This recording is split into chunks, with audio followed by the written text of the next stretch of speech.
दोस्तों, पिछले भाग में हमने देखा था कि कैसे रिया ने अपने दादाजी की जान बचाने के लिए खतरनाक जंगल में जाकर जादुई फूल लाई थी। वहां उसे एक कैद परी भी मिली थी जिसने रिया की मदद की थी। अब रिया ने कैसे उस परी को बचाया, जानने के लिए पूरी कहानी देखें। अब आगे। रिया को दादाजी के ठीक होने के बाद भी चैन नहीं मिला। उसके मन में एक बात लगातार चल रही थी, उस जादुई परी तारा का चेहरा।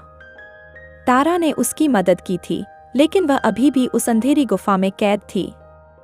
रिया ने फैसला किया कि वह जंगल में वापस जाएगी और तारा को उस कैद से मुक्त कराएगी।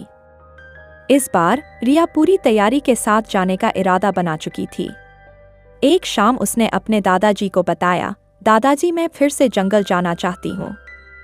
तारा अभी भी वहाँ कैद है और मुझे उसे आज़ाद कराना है। दादाजी ने रिया की आंखों में साहस देखा और धीरे से उसका माथा चूमा। तुम्हारा दिल बहुत बड़ा है रिया, जाओ, लेकिन सावधान रहना। रिया अपने साथ कुछ जरूरी चीजें ले गई, एक टॉर्च, तारा की दी हुई जादुई छड़ी और एक छोटी सी चाकू। उसने हिम्मत जुटाई और उस जादुई जंगल की ओर चल पड़ी।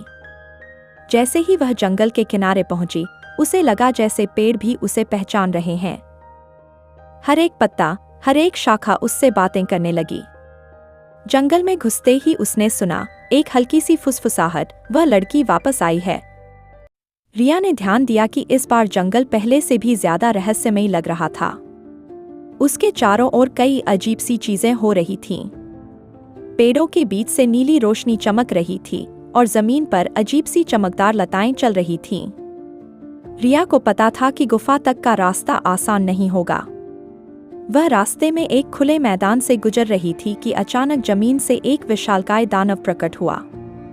यह वही दानव था जिसने पिछली बार उसका पीछा किया था। दानव ने गुस्से में दहाड़ते हुए कहा, तुम वापस क्यों आई हो? क्या तुम्हें अपनी जान की परवाह नहीं? रिया ने तारा की दी हुई जादुई छड़ी उठाई और दानव से कहा, मैं यहाँ तारा को मुक्त कराने आई हूँ। मैं किसी से नहीं डरती।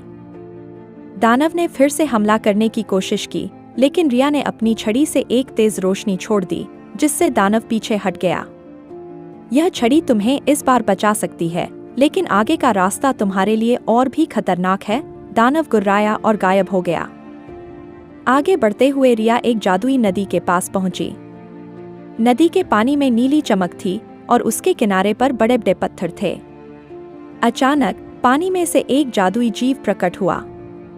यह जीव एक विशाल जलनाग था, जिसका शरीर नीले क्रिस्टल से बना था।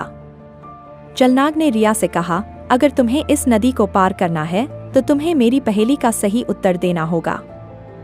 जलनाग ने पूछा, ऐसी कौन सी चीज है जो जितना अधिक बढ़ती है उतना ही कम होती जाती है? रिया ने थोड़ी देर सोचा और फिर जवाब दिया, वह है उम्र। जैसे ही रिया ने उत्तर दिया, जलनाग मुस्कुराया और पानी को दो हिस्सों में बांट दिया। रिया सुरक्षित रूप से नदी पार कर गई और जलनाग ने उसे शुभकामनाएं दी। आखिरकार रिया उस गुफा तक पहुंच गई जहां तारा कैद थी।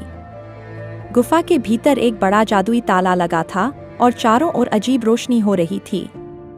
जैसे ही रिया गुफा में दाखिल हुई, उसे महसूस हुआ कि वहां एक अदृश्य शक्ति उसकी राह रोकने की कोशिश कर रही है। रिया ने जादुई छड़ी को ताले की ओर किया, लेकिन छड़ी काम नहीं कर रही थी। तभी गुफा के अंदर से तारा की आवाज आई, रिया, तुम्हें अपनी हिम्मत और विश्वास का इस्तेमाल करना होगा। ताला तुम्हारे साहस से ही टूटेगा। रिया ने अपनी आंखें बंद की और दिल से प्रार्थना की।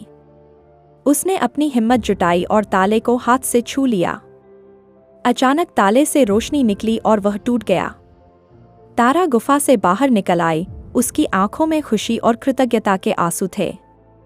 तुमने मुझे आजाद कर दिया, रिया। मैं तुम्हारा जीवन भर आभार मानूंगी, तारा ने कहा। तारा ने रिया से कहा, अब मैं तुम्हें एक जादुई जगह ले चलती हूँ। यह जंगल का सबसे सुंदर और सुरक्षित हिस्सा है। तारा ने रिया का हाथ पकड़ा और दोनों हवा में उड़ने लगे। वे एक जादुई बगीचे में पहुंचे, जहां रंग बिरंगे फूल थे, चमकते हुए जीव थे और चारों ओर खुशियों की ध्वनि थी। तारा ने कहा, यह मेरी दुनिया है और अब यह तुम्हारी भी है।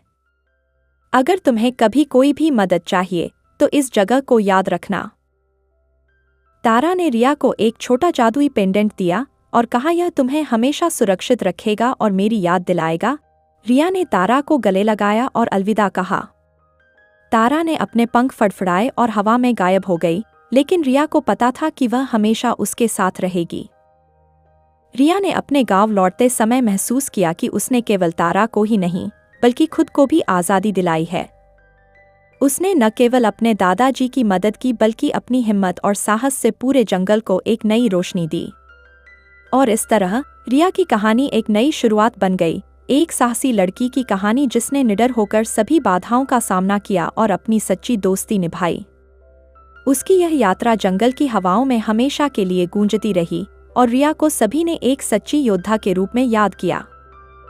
दोस्तों, कहानी अच्छी लगी हो तो वीडियो को लाइक कीजिए और हमारे चैनल हिंदी कहानियों की किताब को सब्सक्राइब कीजिए।